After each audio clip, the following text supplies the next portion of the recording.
Ada alasan kenapa ibu mertuaku selalu tersenyum manis saat menyodorkan segelas susu hangat tepat pukul 9 malam. Dan ada alasan yang jauh lebih mengerikan, kenapa aku selalu membuangnya diam-diam di balik punggung mereka. Sebelum ceritanya dimulai, silakan tulis di kolom komentar dari daerah mana saja teman-teman yang menonton cerita ini. Jangan lupa like dan subscribe agar channel ini bisa semakin berkembang dan bisa mempersembahkan cerita yang lebih menarik lagi. Suara denting sendok beradu dengan piring porselen terdengar begitu nyaring di tengah keheningan ruang makan yang mencekam. Di luar, hujan turun perlahan, seolah langit sedang menangisi nasibku yang terjebak dalam sangkar emas ini. Namaku Kinan, dan bagi dunia luar, aku adalah wanita paling beruntung. Menikah dengan Arya, pengusaha muda yang tampan, dan memiliki mertua seperti Bu Widya yang sangat perhatian, adalah mimpi jutaan wanita. Namun, tidak ada yang tahu bahwa di balik dinding rumah mewah bernuansa krim ini, nyawaku sedang dipertaruhkan setiap detiknya.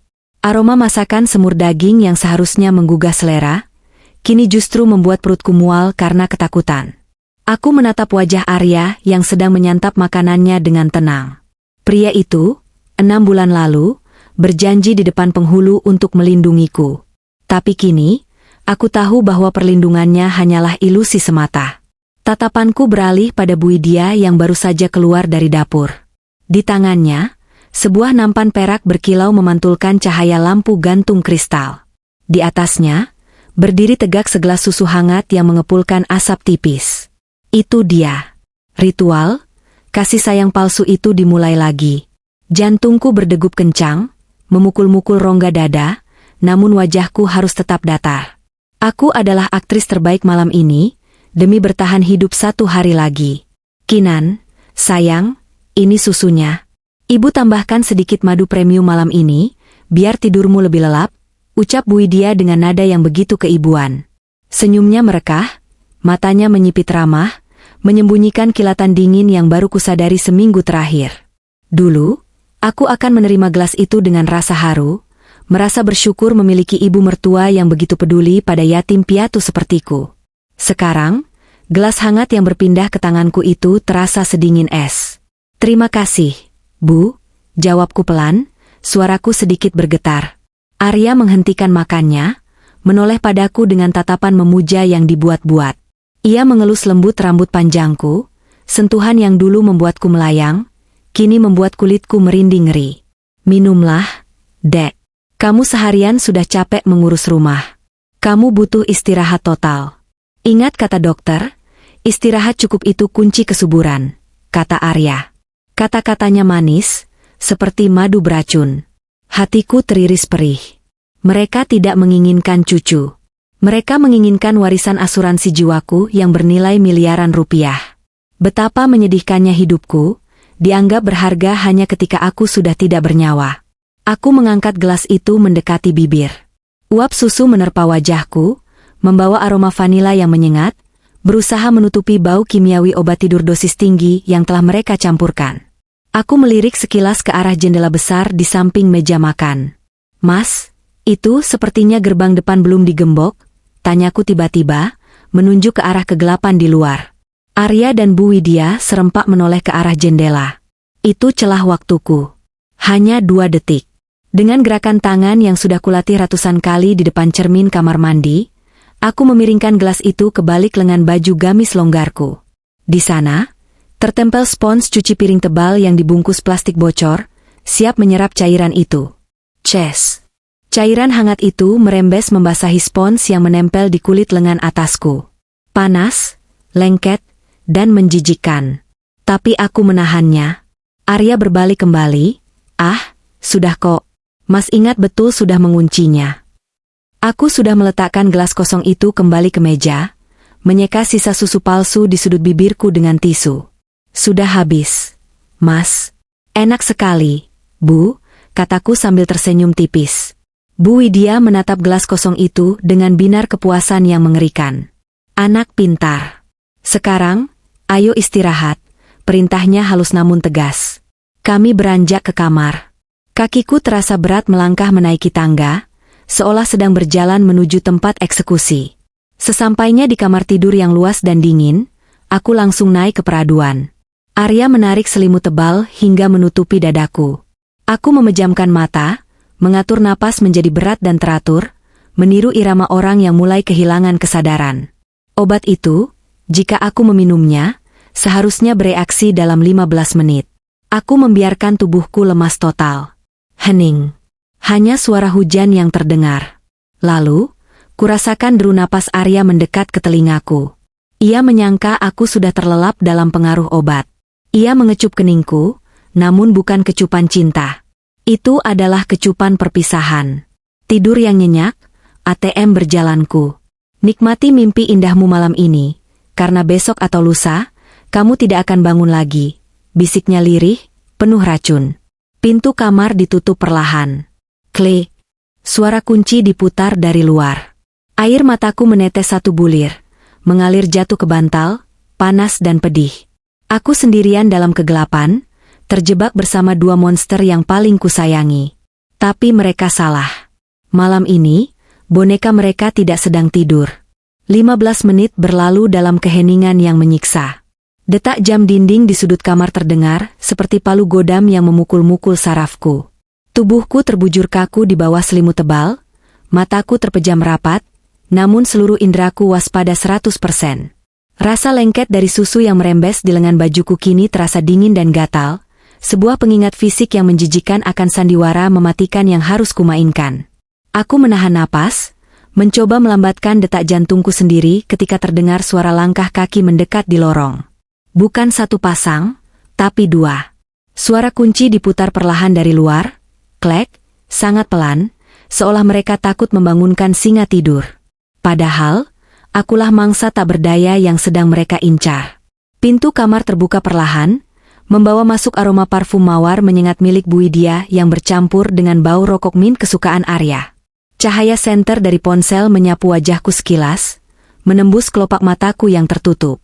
Aku tidak boleh bergerak sedikit pun. Sudah tidur dia? Bisik Bu Widya. Suaranya terdengar tajam dan tidak sabar, hilang sudah nada lembut keibuan yang ia pamerkan di meja makan tadi. Harusnya sudah, Ma.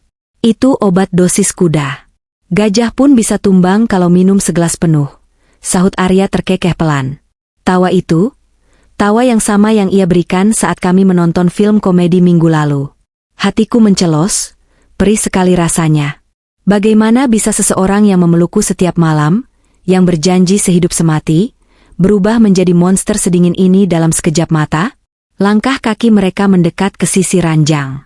Kasur di sampingku sedikit amblas, menandakan Arya duduk di sana. Tangannya menepuk pipiku, tidak lembut, tapi cukup keras untuk membangunkan orang tidur biasa. Plah, sayang, Kinan, panggilnya. Aku mematikan seluruh refleks tubuhku. Membiarkan kepalaku terkulai lemah ke samping layaknya mayat hidup. Ini adalah ujian pertamaku. Coba angkat tangannya, Ar. Ibu mau pastikan dia benar-benar, lewat malam ini, jangan sampai dia cuma pura-pura merem. Perintah Bu Widya curiga. Arya meraih pergelangan tanganku. Ia mengangkat lenganku tinggi-tinggi ke udara, menggoyangkannya sebentar, lalu melepaskannya begitu saja tanpa aba-aba. Budi. Tanganku jatuh menghantam kasur dengan keras. Tulangku membentur sisi tempat tidur. Sakit. Nyeri itu menjalar cepat ke bahu, tapi aku tidak boleh meringis. Bahkan alisku tidak boleh berkerut. Keheningan menyelimuti kamar selama beberapa detik yang terasa seperti selamanya. Itu adalah momen paling kritis. Jika aku merespons rasa sakit itu, tamatlah riwayatku malam ini juga. Bagus. Dia sudah teler total, ucap Arya puas. Anak panti asuhan yang malang. Dia benar-benar mengira kita keluarganya, Ma. Kata-kata itu lebih menyakitkan daripada tamparan fisik manapun. Dadaku sesak, seolah ada tangan tak kasat mata yang meremas jantungku hingga hancur. Bu Widya mendengus remeh, suara langkah kakinya terdengar mengitari tempat tidur, seolah sedang menaksir harga barang dagangan. Justru karena dia sebatang kara, dia target sempurna, Ar. Tidak ada orang tua yang akan menuntut, tidak ada saudara yang akan curiga kalau dia mati mendadak. Saat polis asuransi cair 5 miliar nanti, kita bisa lunasi hutang judi bapakmu dan renovasi villa di Bali. Kamu pintar sekali memilih istri bodoh ini. Air mataku tertahan sekuat tenaga di balik kelopak mata. 5 miliar. Jadi seharga itulah nyawaku bagi mereka? Cinta, pengabdian, dan ketulusan yang kuberikan selama ini, hanya ditukar dengan hutang judi dan sebuah villa? Rasanya duniaku runtuh. Kepercayaan yang kubangun hancur lebur menjadi debu. Aku ingin berteriak, ingin bangun dan memaki wajah munafik mereka, tapi akal sehatku menahan segalanya. Sabar, Kinan. Sabar. Kemarahan hanya akan membunuhmu lebih cepat. Sudah, ayo keluar. Jangan lupa kunci lagi pintunya. Biarkan obat itu bekerja merusak sarafnya pelan-pelan sampai pagi. Ajak Bu Widya, suaranya terdengar riang seolah baru saja memenangkan lotre. Mereka beranjak pergi meninggalkan ranjangku. Pintu kembali ditutup dan dikunci dari luar. Klik. Suara langkah kaki mereka menjauh, diiringi tawa kecil yang memudar di lorong. Setelah yakin mereka benar-benar pergi ke lantai bawah, aku membuka mata. Gelap gulita. Namun di dalam kegelapan itu, mataku menyala oleh api dendam yang membara. Air mata yang sejak tadi kutahan akhirnya tumpah membasahi bantal, bukan lagi karena kesedihan, tapi karena tekad baja. Mereka pikir aku boneka rusak yang bisa dibuang setelah diambil untungnya. Mereka salah besar. Malam ini, boneka ini akan memotong tali kekangnya sendiri. Aku bangkit perlahan, mengabaikan rasa sakit di tanganku. Permainan kucing dan tikus baru saja dimulai, dan kali ini, tikusnya tidak akan lari. Pagi datang dengan kepalsuan yang sama seperti hari-hari sebelumnya. Arya berangkat kerja dengan kecupan di kening yang rasanya seperti sengatan lebah, meninggalkan rasa mual yang tertahan di perutku. Bu Widya, dengan gamis sutra mewahnya, pamit pergi arisan sosialita seolah tak punya dosa sedikitpun. Jaga rumah ya, sayang. Jangan lupa minum vitaminmu nanti siang. Pesannya manis sebelum mobil mewahnya menderu pergi meninggalkan pelataran. Begitu gerbang pagar tertutup otomatis, Topeng, istri penurutku runtuh seketika. Rumah besar ini kini sunyi senyap, namun dinding-dindingnya seolah berbisik ngeri memberitahuku untuk segera lari. Tapi aku tidak akan lari. Aku butuh bukti kuat untuk menghancurkan sandiwara mereka. Kakiku melangkah cepat menuju dapur bersih. Ingatanku berputar tajam ke kejadian minggu lalu, saat aku tak sengaja melihat Bu Widya panik menyembunyikan sesuatu ke dalam toples tepung ketika aku masuk dapur secara mendadak. Saat itu aku pikir dia hanya menyembunyikan camilan dietnya. Betapa naifnya aku saat itu.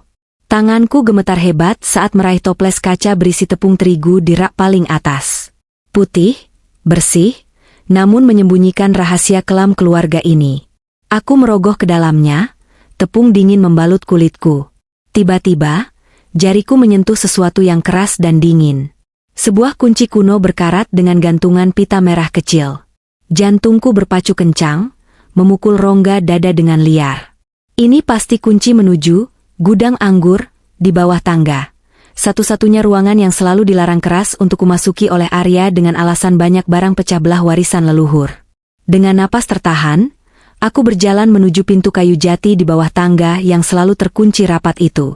Kunci itu masuk dengan pas. Klek. Pintu terbuka dengan derit engsel yang menyayat kesunyian, seolah memperingatkanku akan bahaya besar di dalam sana. Namun, rasa ingin tahu dan dendam membara jauh lebih besar daripada rasa takutku. Aku melangkah masuk ke dalam kegelapan yang lembab itu. Aroma apek langsung menyergap hidungku. Tidak ada anggur mahal atau barang antik di sini. Ruangan ini dingin, sunyi, dan hampa seperti kamar jenazah. Aku meraba dinding kasar mencari saklar lampu. Klik. Cahaya lampu bohlam kuning remang-remang menyinari ruangan sempit itu. Mataku membelalak ngeri, tanganku menutup mulut menahan jeritan tertahan melihat pemandangan di hadapanku. Di dinding sebelah utara, terpampang sebuah galeri kenangan yang mengerikan. Bukan lukisan indah, melainkan deretan foto wanita yang tersenyum bahagia. Aku mengenali wajah-wajah itu dari album lama yang pernah Arya tunjukkan sekilas. Foto pertama, Sari, istri pertama Arya yang katanya meninggal mendadak karena gagal jantung. Ada tanda silang merah tebal mencoret wajah cantiknya. Foto kedua, Dina, wanita manis dengan tahi lalat di dagu yang katanya meninggal karena keracunan makanan basi. Wajahnya juga disilang merah. Lututku lemas seketika. Mereka bukan mati wajar. Mereka dibunuh secara terencana demi keserakahan harta. Mataku bergeser pelan ke bingkai ketiga, dan napasku tercekat di tenggorokan. Itu fotoku. Foto pernikahanku dengan Arya 6 bulan lalu. Aku terlihat begitu bahagia, tertawa lepas tanpa beban dalam gaun putih itu, tidak sadar sedang memeluk calon pembunuhku sendiri. Namun, di bawah fotoku, tidak ada tanda silang merah. Belum. Yang ada adalah sebuah tulisan spidol permanen berwarna hitam yang mencolok, target eksekusi, minggu depan. Hatiku hancur berkeping-keping melihat tanggal itu. Minggu depan adalah hari ulang tahun pernikahanku yang pertama. Jadi itu kado spesial yang mereka siapkan? Kematianku? Air mata kemarahan mengalir deras di pipiku tanpa bisa kubendung lagi. Di meja kecil di bawah foto itu, tergeletak berkas polis asuransi tebal dengan namaku sebagai tertanggung utama. Nilainya 5 miliar rupiah. Semuanya sudah jelas sekarang. Aku hanyalah sapi perah yang digemukkan untuk kemudian disembelih demi uang judi dan gaya hidup mewah mereka. Kakiku mundur selangkah, menabrak meja kayu tua. Bra! Suara itu menyadarkanku dari keterpurukan. Aku tidak punya waktu untuk menangis meratapi nasib. Vonis matiku sudah tertulis jelas di dinding ini, tapi pena takdir masih ada dalam genggamanku. Aku harus mengubah akhir cerita tragis ini sebelum minggu depan tiba. Aku harus bertahan hidup demi mereka yang telah pergi mendahuluiku. Aku masih terpaku di depan dinding kematian itu, namun kali ini mataku tidak lagi tertuju pada fotoku sendiri. Pandanganku terkunci rapat pada bingkai foto kedua. Wajah wanita di sana tersenyum manis, dengan tahi lalat kecil di dagu yang begitu khas dan mata yang memancarkan kehangatan tulus. Dina. Nama itu tertulis kaku dengan spidol merah yang mencoret wajahnya. Bagi Arya dan Bu Widya, Dina hanyalah istri kedua, yang bodoh, sumber uang asuransi yang sudah mereka nikmati 2 tahun lalu. Tapi bagiku, wanita di foto itu adalah separuh jiwaku yang hilang. Ingatanku sontak terlempar mundur ke masa 20 tahun silam, ke sebuah panti asuhan tua dengan tembok yang mengelupas. Aku masih ingat hari itu, hari di mana hujan turun deras menyamarkan tangisan kami. Sebuah mobil sedan mewah datang untuk mengadopsi 1 anak saja. Dina, kakakku yang paling penyayang, memelukku erat di gerbang panti. Jangan nangis, Dek. Kakak janji, kalau kakak sudah besar dan punya uang, kakak akan jemput kamu. Kita akan beli rumah besar dan tinggal berdua selamanya. Bisiknya kala itu sambil menyematkan kalung perak murah berbentuk separuh hati ke leherku. Itu adalah janji terakhir yang kudengar sebelum ia dibawa pergi menjauh dari hidupku. Bertahun-tahun aku hidup dengan memegang janji itu. Aku tumbuh, bekerja keras, dan menghabiskan setiap sen tabunganku untuk menyewa detektif swasta demi mencari keberadaannya. Sampai akhirnya, jejak itu membawaku pada satu nama, Arya. Pria yang tercatat sebagai suami terakhir Dina. Aku mendekati Arya, memalsukan identitasku sebagai gadis yatim piatu yang polos, dan menikahinya bukan karena cinta, melainkan karena harapan naif bahwa aku bisa bertemu kembali dengan kakakku. Aku mengira Dina pergi meninggalkanku karena bahagia dengan keluarga barunya. Namun, kenyataan yang terpampang di dinding lembab ini menampar kewarasanku dengan kejam. Dina tidak meninggalkanku. Dia direnggut paksa dariku oleh keserakahan manusia berhati iblis. Kakakku dibunuh pelan-pelan, mungkin dengan cara yang sama seperti yang sedang mereka lakukan padaku sekarang. Segelas susu hangat dan senyuman palsu setiap malam. Dadaku sesak bukan main. Rasa sakitnya jauh lebih perih daripada ribuan jarum yang menusuk jantung. Napasku tersengal menahan isak tangis agar tidak pecah menjadi teriakan yang bisa membangunkan tetangga. Dengan tangan gemetar hebat, aku membuka laci kecil di bawah foto Dina yang berdebu. Di sana, tergeletak sebuah kotak perhiasan beludru merah yang sudah kusam. Aku membukanya perlahan. Di dalamnya, tersimpan sebuah kalung perak murahan yang sudah menghitam dimakan usia. Liontinnya berbentuk separuh hati.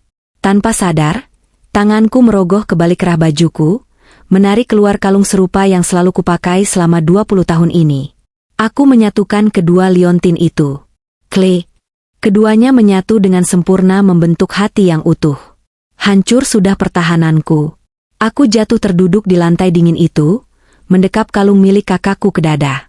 Maafkan aku, Kak. Maaf aku terlambat.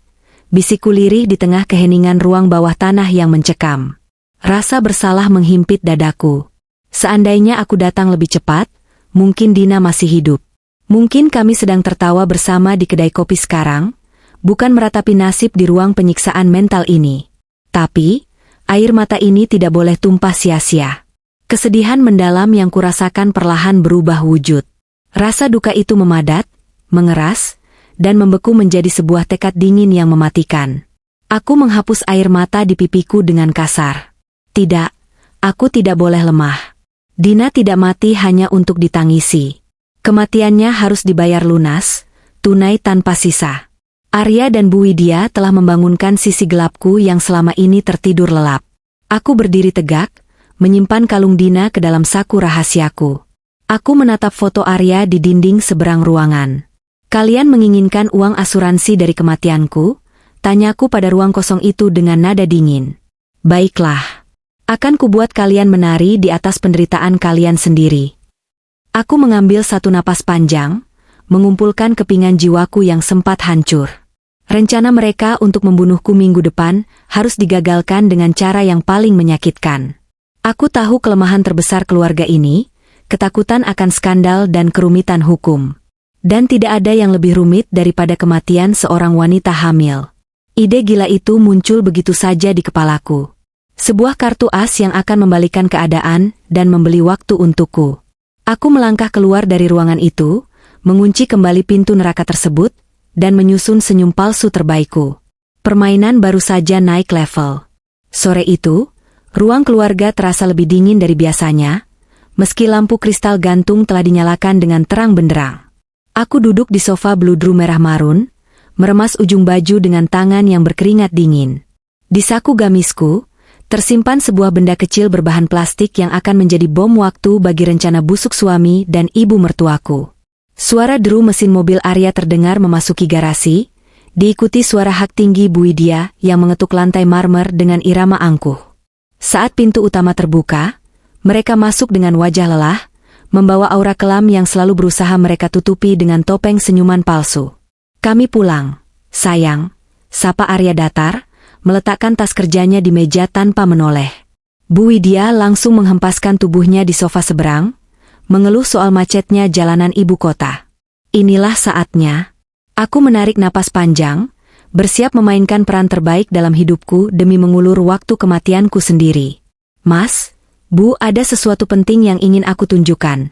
Ucapku pelan, membiarkan nada gembira yang bergetar menghiasi suaraku. Aku mengeluarkan test pack dengan 2 garis merah, hasil manipulasi cerdik yang kubeli secara daring, dan meletakkannya di atas meja kaca, tepat di antara vas bunga lili dan majalah bisnis Arya. Hening. Keheningan yang ganjil dan mencekam langsung menyergap ruangan itu seketika. Tidak ada teriakan bahagia, tidak ada pelukan hangat, atau sujud syukur yang lazim dilakukan sebuah keluarga normal yang menantikan keturunan. Yang ada hanyalah wajah Arya yang memucat pasi, seolah darah di wajahnya tersedot habis oleh vampir tak kasat mata. Matanya membelalak menatap 2 garis merah itu dengan horor, bukan kebahagiaan. Di sebelahnya, senyum Bu Widya membeku total, matanya bergerak liar menatap perut datarku dengan tatapan membunuh. Reaksi hening mereka sudah cukup menjadi konfirmasi mutlak bahwa nyawa janin ini, bahkan yang fiktif sekalipun, adalah ancaman besar bagi ambisi serakah mereka. "Ka, kamu hamil, Kinan?" tanya Arya terbata-bata, suaranya tercekat di tenggorokan. Aku bisa melihat roda di otaknya berputar panik, membayangkan betapa rumitnya prosedur klaim asuransi jika korban meninggal dalam keadaan hamil. Polisi pasti akan melakukan autopsi menyeluruh, dan jejak, kecelakaan, yang mereka rencanakan akan sangat mudah terbongkar. "Iya, Mas. Tadi pagi aku tes dan hasilnya positif. Akhirnya doa kita setiap malam terkabul, kan?" seruku riang, lalu bangkit memeluk leher Arya dengan erat. Aku bisa merasakan tubuh suamiku menegang kaku seperti patung batu, jantungnya berdegup tidak beraturan karena panik yang luar biasa. Ia memaksakan tangannya untuk menepuk punggungku pelan, sangat pelan, tanpa rasa cinta sedikit pun. "Syukurlah ini, kejutan yang sangat besar," gumamnya dengan nada hampa, matanya menatap kosong ke arah ibunya meminta pertolongan. Aku melepaskan pelukan dan beralih menatap Bu Widya. Wanita tua itu dengan cepat menguasai dirinya kembali. Ia menarik sudut bibirnya memaksakan senyum manis yang mengerikan, meski kilat matanya memancarkan kebencian yang mendalam. "Wah, selamat ya, nak." "Ibu." "Ibu sangat terharu," ucap Bu Widya, namun tangannya meremas bantal sofa begitu kuat hingga buku-buku jarinya memutih. Ia bangkit dan mengelus kepalaku, sentuhan yang terasa seperti belitan ular berbisa. "Tapi ingat, Kinan, hamil muda itu sangat rentan keguguran. Kamu tidak boleh capek sedikit pun. Kamu harus menurut sama ibu." Ia menggantung kalimatnya sejenak, wajahnya mendekat ke wajahku, menatap tajam tepat ke manik mataku. Ada ancaman tersirat yang begitu pekat di sana. "Karena sekarang ada nyawa lain di perutmu, dosis, vitamin, malammu harus ibu racik ulang. Ibu akan tambahkan suplemen khusus supaya bayinya kuat, dan supaya ibunya bisa tidur lebih nyenyak tanpa banyak pikiran." Kata-kata itu terdengar seperti vonis hakim di telingaku. Dosis ditambah. Itu artinya, kehamilan palsu ini tidak membuat mereka mundur, justru membuat mereka semakin nekat untuk mempercepat eksekusi. Mereka ingin melenyapkanku dan bayi ini sekaligus sebelum perutku membesar dan mengundang tanya orang lain. Aku mengangguk polos. "Iya, Bu. Aku akan minum apa saja demi anak ini." Dalam hati, aku tersenyum getir. "Silakan tambah racunnya, Bu. Kalian tidak tahu bahwa yang sedang kalian hadapi bukan lagi menantu bodoh, melainkan seorang kakak yang siap membalas dendam. Umpan telah dimakan, dan kini giliran aku menyiapkan mata kamera untuk merekam kejatuhan kalian." Matahari siang bersinar terik menembus jendela kaca, kontras dengan dinginnya suasana rumah yang kini terasa seperti penjara dengan keamanan maksimum. Sejak pengumuman kehamilanku kemarin, Bu Widya berubah menjadi bayangan yang tak terpisahkan. Ia memantau setiap gerak-geriku, memastikan aset berharga di dalam perutku tidak lecet sedikit pun sebelum ia musnahkan sesuai jadwal. Namun, siang ini, keberuntungan sedikit memihakku. Bu Widya sedang tidur siang di kamarnya, mendengkur halus setelah lelah berpura-pura menjadi mertua idaman di depan tetangga. Inilah celah sempit yang kutunggu. Aku tahu, untuk menangkap iblis seperti mereka, aku tidak bisa hanya mengandalkan kata-kata atau air mata. Aku butuh mata Tuhan yang melihat segalanya. Aku butuh bukti digital yang tak terbantahkan. Aku menyeret kursi makan ke ruang tengah dengan sangat pelan, meletakkannya tepat di bawah router Wi-Fi yang berkedip di dinding. Rencanaku sederhana namun berisiko tinggi. Aku akan memutus koneksi internet rumah sebentar, menciptakan alasan logis untuk mengutak-atik kabel, lalu menyisipkan kamera mikro seukuran kancing baju yang sudah kubeli dari pasar gelap daring. Kamera ini bukan sembarang alat rekam. Ia mengirimkan sinyal visual langsung ke cloud server pribadiku yang terkunci sandi, aman dari tangan kotor mereka. Dengan tangan gemetar, aku naik ke atas kursi. Jantungku berdetak liar seirama dengan detik jam dinding. Klik. Kabel LAN ku cabut. Lampu indikator internet mati total. Bagus. Dengan gerakan cepat, aku menempelkan lensa kecil itu di sela-sela buku hiasan rak, menyamarkannya sempurna di antara tumpukan novel romansa yang sering dibaca Kinan si istri polos. Sudut pandangnya sangat strategis, mencakup seluruh area ruang tamu dan pintu kamar utama. Baru saja aku hendak merapikan sisa kabel agar terlihat natural, suara pintu depan terbuka mengejutkanku. Ceklek. Darahku berdesir hebat hingga ke ujung jari. Arya pulang lebih awal. Tidak biasanya dia pulang jam 2 siang. Apakah dia curiga? Aku masih berdiri mematung di atas kursi, tangan memegang kabel router, ketika Arya melangkah masuk dengan wajah kusut. Matanya langsung menyipit tajam melihatku yang bertengger di ketinggian. "Kinan, ngapain kamu manjat-manjat begitu?" bentaknya keras, suaranya menggema di ruang tamu. Ia melempar kunci mobil ke sofa dan berjalan cepat ke arahku. "Kamu itu lagi hamil muda. Kalau jatuh terus keguguran gimana? Mau bikin semua rencana kita berantakan?" Ia keceplosan sedikit karena panik, tapi buru-buru meralat ekspresinya menjadi kekhawatiran seorang suami. Aku memutar otak secepat kilat. Wajah panikku langsung kubah menjadi wajah manja yang merajuk, senjata andalanku selama ini. Aku turun dari kursi dengan bibir mengerucut sedih. "Habisnya internetnya mati terus dari tadi. Mas, aku bosen banget di rumah sendirian. Mau nonton kelanjutan drama Korea kesukaanku tapi loadingnya muter terus." Rengekku, memasang topeng wanita bodoh yang tidak berbahaya. Aku cuma mau coba kencengin kabelnya, siapa tahu longgar. Maaf ya, Mas. Arya menatapku lekat, mencari kebohongan di mataku. Tapi yang ia lihat hanyalah seorang istri kesepian yang kecanduan tontonan picisan. Ketegangan di bahunya perlahan mengendur. Ia menghela napas panjang, tatapan meremehkan muncul di matanya. Ya ampun, Kinan. Masalah sepele begitu jangan dikerjain sendiri. Dasar perempuan, hal teknis begini mana ngerti. Arya mengambil alih, mengecek router itu. Tangannya bergerak mendekat, hanya berjarak 2 cm dari kamera tersembunyi yang baru saja kupasang. Napasku tercekat di tenggorokan. Jangan lihat ke kiri, Mas. Kumohon, jangan lihat ke kiri. Waktu terasa berhenti berputar. Ini cuma perlu di restart. Sayang, gumamnya, lalu menyalakan ulang router. Lampu kembali hijau. Tuh, nyala. Sana nonton drakor MU. Jangan bertingkah aneh-aneh lagi yang membahayakan kandunganmu. Ia berlalu menuju kamar mandi, tidak sadar bahwa di balik punggungnya, aku tersenyum tipis penuh kemenangan. Terima kasih, Mas Suami, ucapku manis. Ia tidak tahu, drama yang sesungguhnya baru saja dimulai, dan kali ini, dialah pemeran utamanya yang akan hancur lebur di akhir cerita. Perangkap digital sudah terpasang sempurna. Setiap kata busuk, setiap rencana jahat, dan setiap tetes racun yang mereka siapkan nanti malam, kini akan terekam abadi. Panggung eksekusi mereka sudah siap, dan aku yang memegang kendali layarnya. Malam merayap turun menyelimuti rumah mewah ini dengan selimut kegelapan yang pekat. Di ruang makan, suasana terasa jauh lebih berat dan mencekam dari biasanya. Aku melirik sekilas ke arah rak buku di ruang tengah yang pintunya sedikit terbuka. Lensa kecil yang kupasang siang tadi kini berkedip samar, merekam setiap detik sandiwara makan malam ini.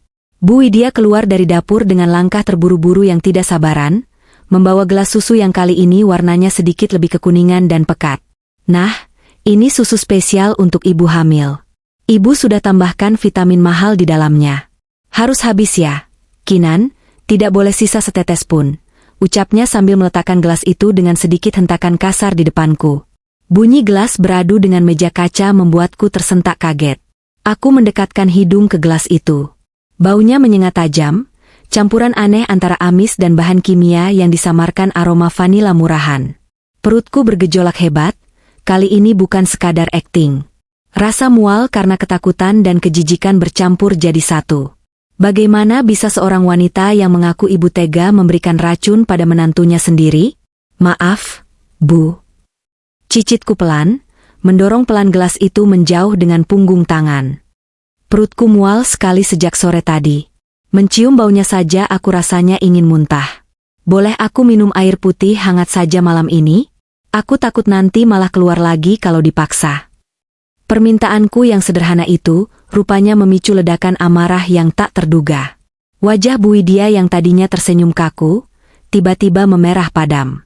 Topeng ibu perinya retak seketika. Urat lehernya menonjol keluar. Kamu ini jangan banyak tingkah, Kinan. Bentaknya keras, suaranya menggelegar memenuhi ruangan. Ia bukan lagi mertua penyayang, melainkan monster yang kehabisan kesabaran. Ia mencengkeram lengan atasku dengan kuku-kukunya yang tajam, hingga terasa perih. Kamu pikir ibu capek-capek meracik ini buat siapa? Buat kamu. Buat cucu ibu. Jangan jadi menantu durhaka yang menolak rezeki. Aku ternganga kaget, air mata buatan mulai menggenang di pelupuk mataku, menyempurnakan peran korban yang teraniaya. Bagus, Bu. Teruslah berteriak. Biarkan kamera di ruang tengah itu merekam wajah aslimu dan nada bicaramu yang penuh ancaman. Arya yang sedari tadi diam sibuk memainkan ponselnya, akhirnya mendongak. Ia tidak membela istrinya yang kesakitan dicengkeram ibunya sendiri. Ia justru menatapku dengan tatapan datar yang menusuk, dingin tanpa empati. Sudahlah, Kinan. Jangan bikin ibu marah malam-malam begini. Tahan saja napasmu lalu telan cepat. Susah amat sih jadi istri yang nurut, ucapnya ketus. Kalimat itu menegaskan posisinya. Di rumah ini, aku benar-benar sendirian, dikepung oleh dua predator yang lapar akan hartaku. Baik, Mas. Maafkan Kinan, Bu, ucapku sambil terisak pelan, bahuku berguncang dramatis. Aku mengambil gelas itu dengan tangan gemetar. Bu Widya melepaskan cengkeramannya dengan kasar. Napasnya masih memburu karena emosi yang tak terkontrol akibat rencananya yang hampir gagal. Saat mereka berdua sibuk mengambil nasi dan lauk, aku memanfaatkan detik emas itu.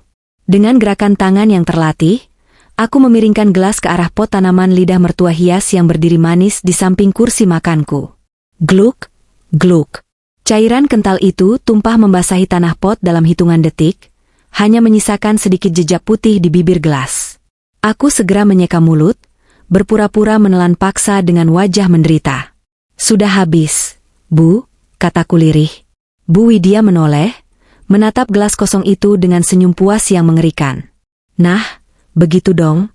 Itu baru istri solehah. Ia tidak tahu, ia baru saja menyiram tanaman itu dengan racun mematikan. Dan besok pagi, tanaman malang itulah yang akan mati menggantikanku, menjadi bukti forensik tak terbantahkan untuk menyeret mereka ke neraka yang sesungguhnya. Pagi itu datang dengan kepalsuan yang begitu sempurna.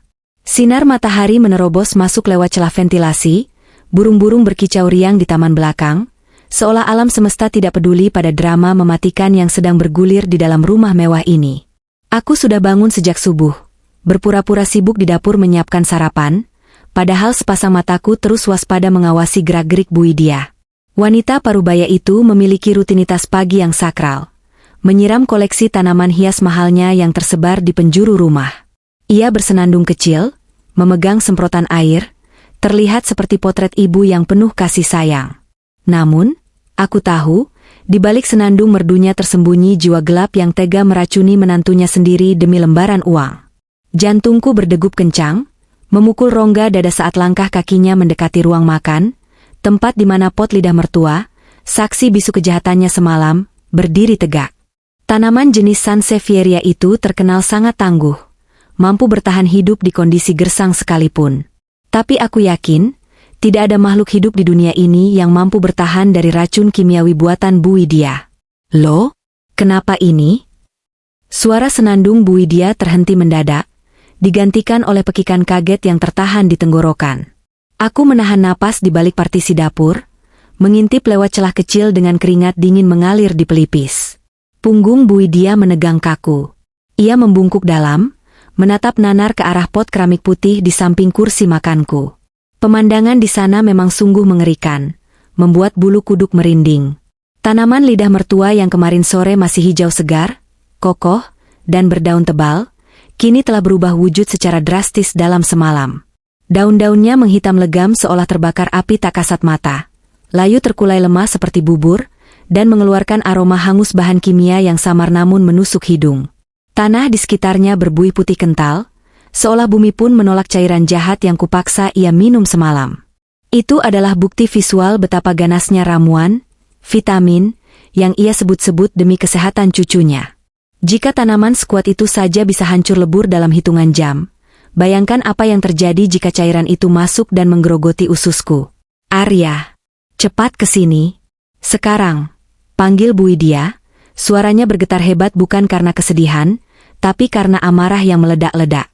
Arya yang baru saja turun tangga dengan setelan kerja rapinya bergegas mendekat, wajahnya bingung bercampur panik. Ada apa sih, Ma? Pagi-pagi sudah teriak-teriak.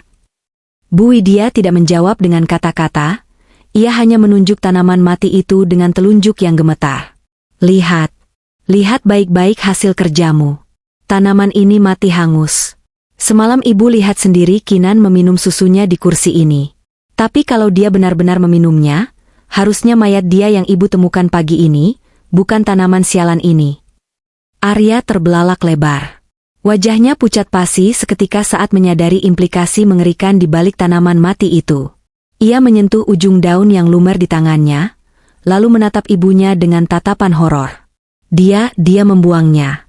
Ma, berarti dia tahu? Selama ini dia tahu kita mau membunuhnya? Bisik Arya. Suaranya penuh ketakutan paranoia yang mencekam. Mereka saling berpandangan di tengah ruang makan yang hening.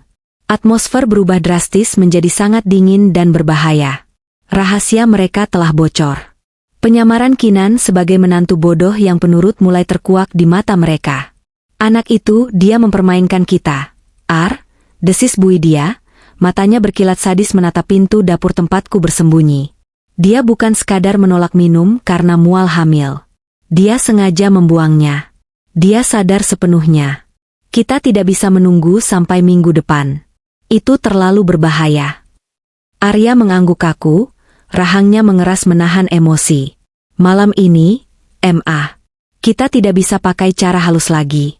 Kalau racun tidak bisa masuk lewat mulutnya secara sukarela, kita harus memaksanya dengan cara lain.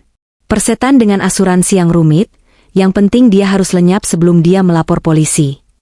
Aku mundur perlahan, kembali ke wastafel dengan tangan gemetar hebat mencuci piring agar terlihat normal. Air mataku menetes satu persatu, bukan lagi karena takut mati, tapi karena rasa sakit menyadari betapa murahnya nyawaku di mata suami yang pernah kucintai. Mereka baru saja memutuskan eksekusiku dimajukan menjadi malam ini. Tidak ada lagi sandiwara manis, tidak ada lagi susu hangat. Perang terbuka telah dimulai. Aku menyalakan keran air sekencang mungkin untuk menyamarkan isak tangisku yang tertahan, sekaligus menyembunyikan rencana perlawananku. Baiklah, Mas Arya, Ibu Widya. Jika kalian menginginkan percepatan takdir, akan kuberikan malam yang tak akan pernah kalian lupakan seumur hidup. Tanaman itu telah berkorban nyawa untuk memberitahuku satu hal penting. Waktu main-main sudah habis, dan aku harus siap menyambut badai nanti malam. Malam itu, langit seolah ikut murka atas dosa besar yang akan terjadi di rumah ini.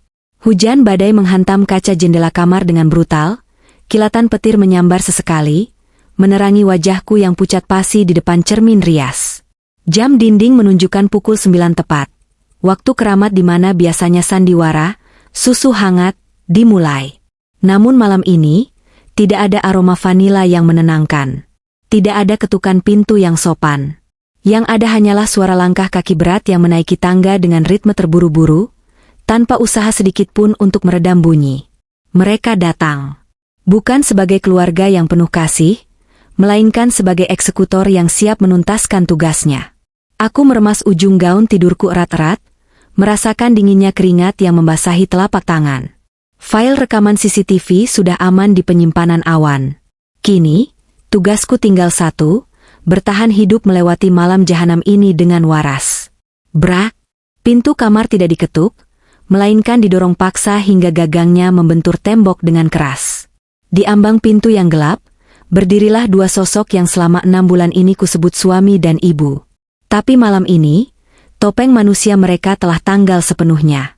Arya berdiri dengan kemeja yang lengan bajunya digulung berantakan hingga siku, wajahnya kaku tanpa emosi, matanya gelap seperti sumur tua tanpa dasar. Di tangan kanannya, ia menggenggam gulungan tali tambang nilon berwarna putih.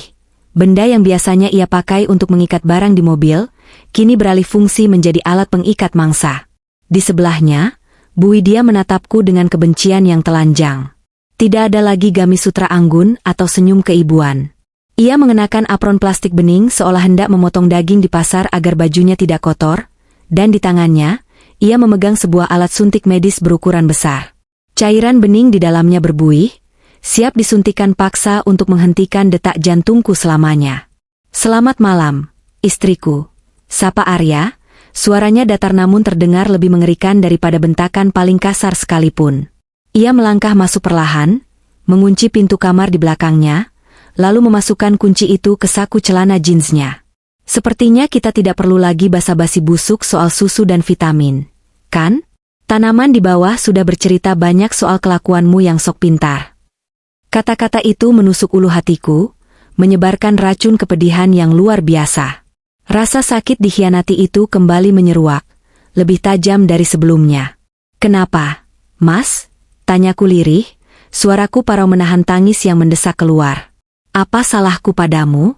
Aku mengabdi padamu, mencintaimu tulus, kenapa nyawaku yang kalian minta sebagai bayarannya? Arya tertawa kecil, tawa kering yang hampa tanpa jiwa. Ia terus berjalan memojokkanku ke arah jendela. Salahmu cuma satu, Kinan. Kamu miskin dan sebatang kara, tapi punya polis asuransi jiwa yang mahal. Bisnisku bangkrut, hutang judi ibu menumpuk miliaran. Kematianmu adalah satu-satunya solusi finansial kami. Bu Widya maju selangkah, mengetuk-ngetuk tabung suntikan itu dengan jari telunjuknya, menciptakan bunyi tik-tik yang mengorbankan saraf. Jangan mempersulit keadaan, nak. Kalau kamu minum susunya baik-baik kemarin, kamu akan mati tenang dalam tidur. Cantik, damai, tanpa rasa sakit. Tapi karena kamu membuangnya, terpaksa kami pakai cara kasar. Suntikan ini isinya sama, cuma efeknya lebih instan. Jantungmu akan berhenti dalam 2 menit.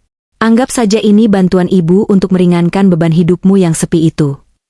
Gila. Mereka benar-benar sudah gila. Logika mereka telah tumpul sepenuhnya oleh keserakahan duniawi. Aku mundur perlahan hingga punggungku menyentuh tirai jendela yang dingin.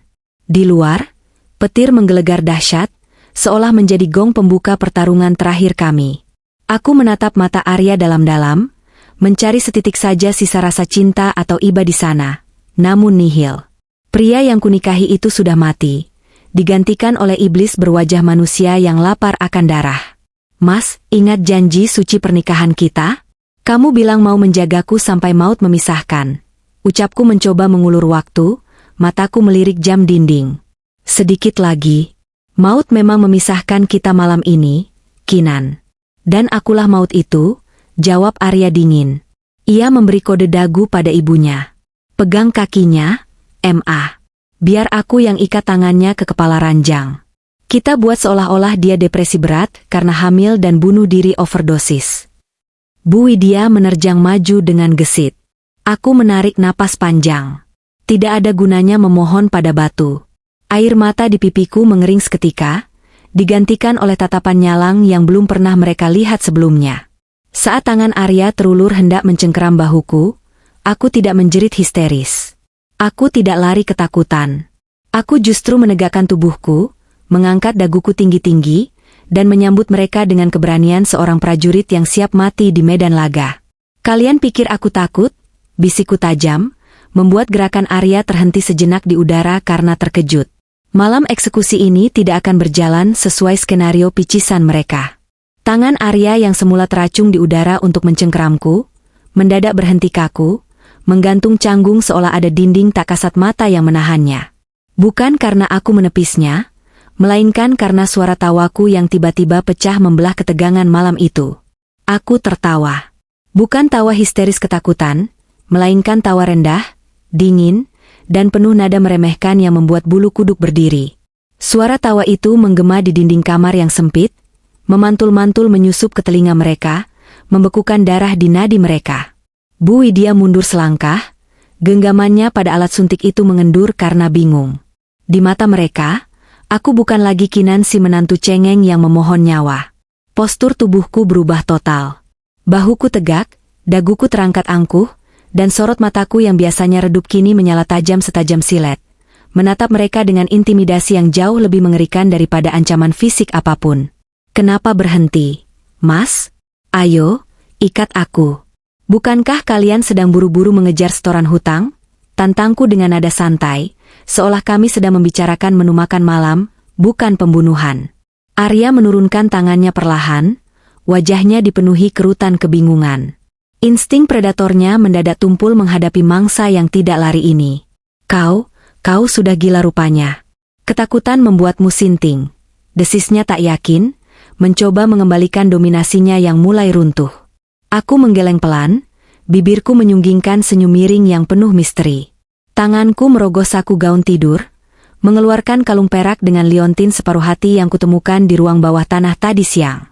Aku mengangkatnya tinggi-tinggi di bawah sorot lampu kamar, membiarkan perak kusam itu berkilau menangkap perhatian mereka. Gila? Mungkin. Tapi orang gila mana yang menyimpan benda keramat ini? Tanyaku lembut. Mata Bu Widya membelalak lebar, pupilnya mengecil drastis saat mengenali benda itu. Napasnya tercekat, seolah pasokan oksigen di ruangan itu tersedot habis. Itu kalung Dina. Gumamnya gemetar, wajahnya memucat seperti kain kafan. Dari mana kamu dapat itu? Itu harusnya ada di laci terkunci di gudang. Aku melangkah maju mendekati mereka, langkahku tenang namun mematikan, membuat dua penjahat itu justru refleks mundur ketakutan. Kalian pikir aku siapa? Kinan Larasati? Gadis yatim piatu polos yang kebetulan kalian temukan di taman kota 6 bulan lalu? Aku tertawa lagi, Kali ini tawa yang menyayat hati, penuh kepahitan yang sudah kupendam bertahun-tahun. Kalian terlalu meremehkan ikatan darah, Bu Widya. Coba ingat baik-baik wajah Dina. Istri kedua yang kalian racuni dengan dalih keracunan makanan basi 2 tahun lalu. Perhatikan bentuk matanya. Perhatikan garis rahangnya. Tidakkah wajahku mengingatkanmu pada seseorang? Arya menatapku lekat, meneliti setiap inci wajahku dengan horor yang semakin memuncak. Dan di detik itu, realisasi menghantamnya seperti truk berkecepatan tinggi. Matamu sama persis dengan Dina. Bisik Arya, suaranya nyaris tak terdengar, hilang ditelan suara guntur di luar. Bingo, ucapku dingin.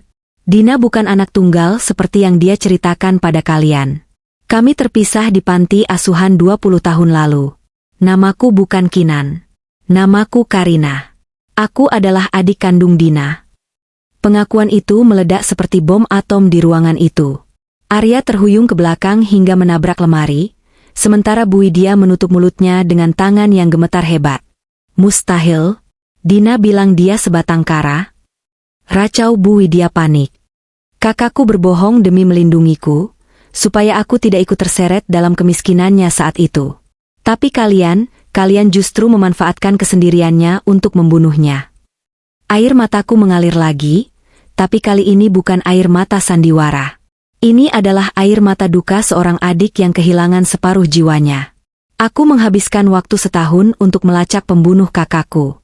Aku memalsukan KTP, mengubah penampilan, dan belajar mencintaimu, Mas Arya. Kau tahu betapa jijiknya aku setiap kali kau menyentuhku? Setiap kali kau bilang cinta? Rasanya aku ingin muntah. Tapi aku telan semua rasa jijik itu demi malam ini. Demi melihat wajah ketakutan kalian saat tahu bahwa hantu masa lalu datang menagih nyawa. Arya menggeleng keras, berusaha menepis kenyataan. Tidak, ini tidak mungkin. Kamu hamil anakku. Kamu tidak mungkin menghancurkan ayah dari anakmu sendiri. Teriaknya putus asa. Aku menatap perut datarku, lalu menatapnya dengan tatapan iba yang mengejek. Anak? Mas, sebegitu percaya dirinya kamu? Tes kehamilan itu palsu. Aku membelinya di internet seharga 50.000 perak. Tidak pernah ada benihmu yang tumbuh di rahimku. Aku selalu meminum pil kontrasepsi setiap hari tanpa sepengetahuanmu. Keheningan total melanda ruangan.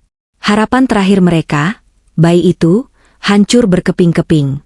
Mereka kini sadar, mereka tidak sedang berhadapan dengan korban. Mereka sedang terperangkap di dalam kandang bersama singa yang terluka. Sekarang, permainan sudah berbalik. Bisikku tajam. Kalian bukan lagi pemburu. Kalian adalah buronan. Keheningan di kamar itu pecah oleh geraman marah Arya. Pengakuanku barusan bukan membuatnya bertobat, melainkan membuatnya semakin nekat. Kau pikir kau bisa lari setelah membongkar semuanya, Karina? Arya maju menerjang dengan tangan teracung hendak menangkapku. Namun, ia lupa siapa lawannya. Aku bukan Kinan, si istri rumahan yang lemah. Dengan gerakan gesit hasil latihan bela diri bertahun-tahun, aku menghindar ke samping, membiarkan tubuh Arya menabrak lemari kosong. Tangkap dia, Bu. Jangan biarkan dia keluar hidup-hidup. Teriak Arya histeris pada ibunya. Bu Widya yang memegang suntikan mencoba menghalangiku di pintu, tapi aku lebih cepat. Aku menyelinap keluar kamar, berlari menuruni tangga menuju ruang tengah yang gelap. Langkah kaki mereka berdua berderap kencang mengejarku, suara napas mereka memburu penuh nafsu membunuh. Berhenti kau, jalang. Maki Bu Widya, suaranya menggema di seluruh rumah. Aku tidak berlari menuju pintu depan untuk kabur. Tidak, itu terlalu mudah bagi mereka. Aku berlari menuju jantung rumah ini, ruang keluarga. Di sana, Smart TV berukuran 60 inci menempel gagah di dinding.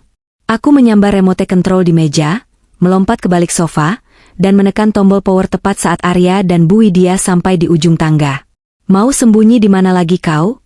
Bentak Arya, matanya merah menyala. Ia dan ibunya mengepungku dari dua sisi. Mereka pikir aku tersudut. Mereka pikir aku sedang mencari senjata untuk melawan. Padahal, senjata pemusnah massal itu sudah ada di depan mata mereka. Aku tidak sembunyi, Mas. Aku justru ingin mengajak kalian nonton TV sebentar, ucapku tenang sambil menunjuk layar besar yang kini menyala terang benderang. Arya mendengus meremehkan, kau sudah gila. Matikan. Namun, saat layar itu menampilkan gambar, langkah mereka terhenti seketika. Lutut Arya goyah, hampir saja ia jatuh tersungkur. Di layar TV itu, terpampang jelas siaran langsung dari platform video terbesar. Judulnya tertulis dengan huruf kapital merah yang mencolok, Live, percobaan pembunuhan demi klaim asuransi, keluarga psikopat terbongkar. Gambar di layar itu terbelah dua.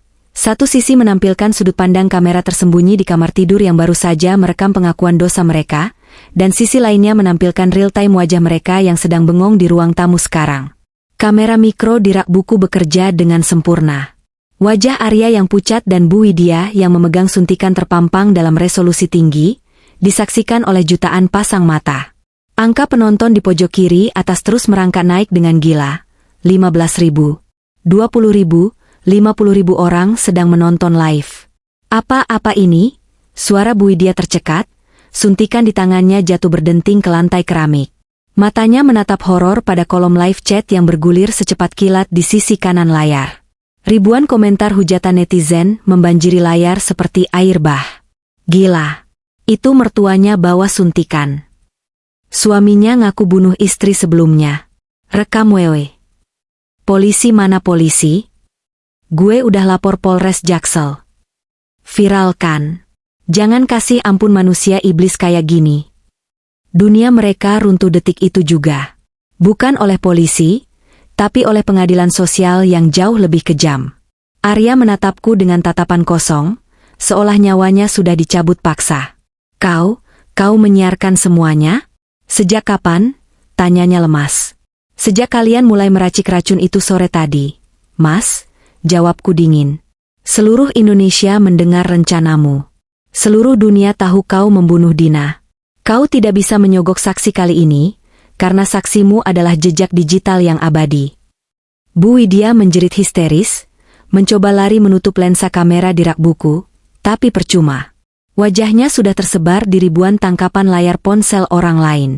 Arya jatuh berlutut, menatap layar TV dengan putus asa.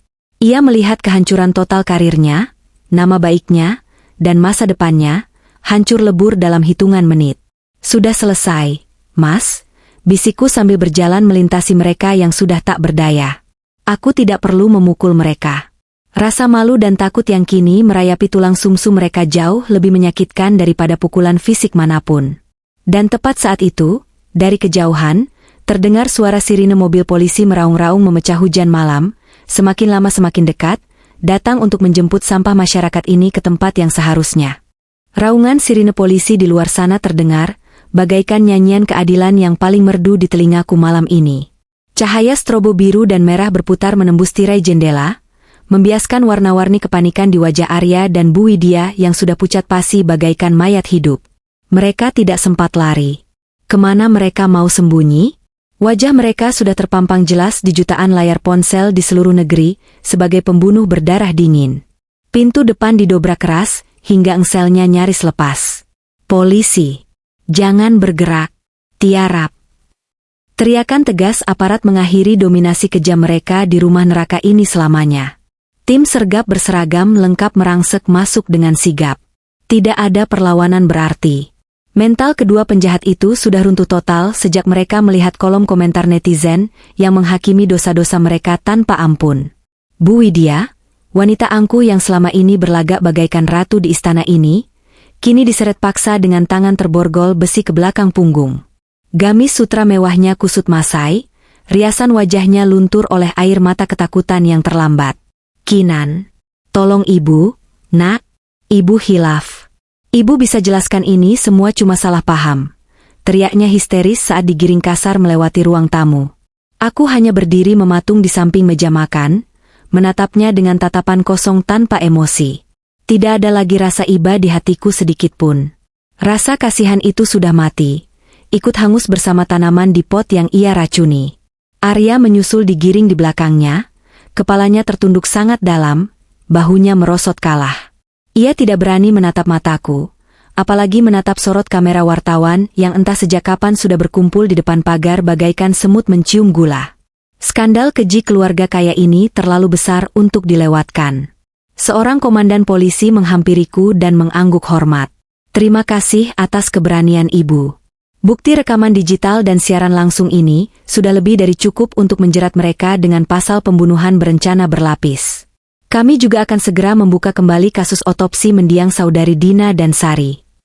Mendengar nama Dina disebut oleh penegak hukum dengan nada pembelaan, dadaku bergetar hebat menahan haru. Akhirnya, Kak, namamu akan bersih kembali. Kematianmu tidak akan lagi dianggap sebagai kecelakaan konyol yang terlupakan. Keadilan ini mutlak untukmu.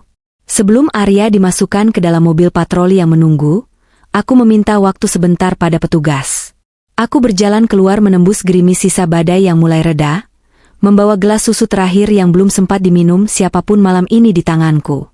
Arya menatapku dari balik kaca jendela mobil polisi yang terbuka sedikit, matanya memancarkan penyesalan palsu. Kinan, tolong maafkan Mas, bisiknya parau, memohon belas kasih yang tak pantas ia dapatkan. Aku tersenyum tipis, senyum perpisahan yang sangat dingin. Perlahan, aku memiringkan gelas itu dan menuangkan seluruh isinya ke aspal basah yang kotor, tepat di depan ban mobil polisi yang membawanya. Cairan putih beracun itu bercampur dengan air hujan dan lumpur hitam, menjadi limbah tak berharga, sama persis seperti janji-janji manisnya selama ini. Namaku Karina, Mas. Dan susu ini bukan untukmu, ucapku pelan namun tegas, menusuk ke dalam jiwanya. Ini adalah sesajen terakhir untuk membuang sial masa lalu kita. Kaca mobil dinaikkan. Mobil patroli itu melaju pergi membelah malam, membawa dua monster itu menuju jeruji besi yang dingin dan sunyi, tempat di mana mereka akan menghabiskan sisa hidup mereka tanpa kemewahan, tanpa asuransi, dan tanpa korban lagi. Fajar mulai menyingsing di ufuk timur, membawa bias cahaya oranye hangat yang mengusir kegelapan. Aku berbalik menatap rumah megah yang kini kosong melompong. Aku melangkah keluar dari gerbang neraka itu, hanya membawa tas kecil berisi baju dan kalung separuh hati milik Dina. Aku bebas. Benar-benar bebas. Aku menatap lensa kamera HP-ku yang masih menyala menyiarkan detik-detik terakhir ini pada ribuan penonton setia yang menjadi saksiku. Terima kasih sudah menonton. Jaga diri kalian, dan jangan pernah percaya pada susu hangat yang terasa terlalu manis. Tutupku sambil melambaikan tangan ke kamera. Layar gelap. Cerita selesai.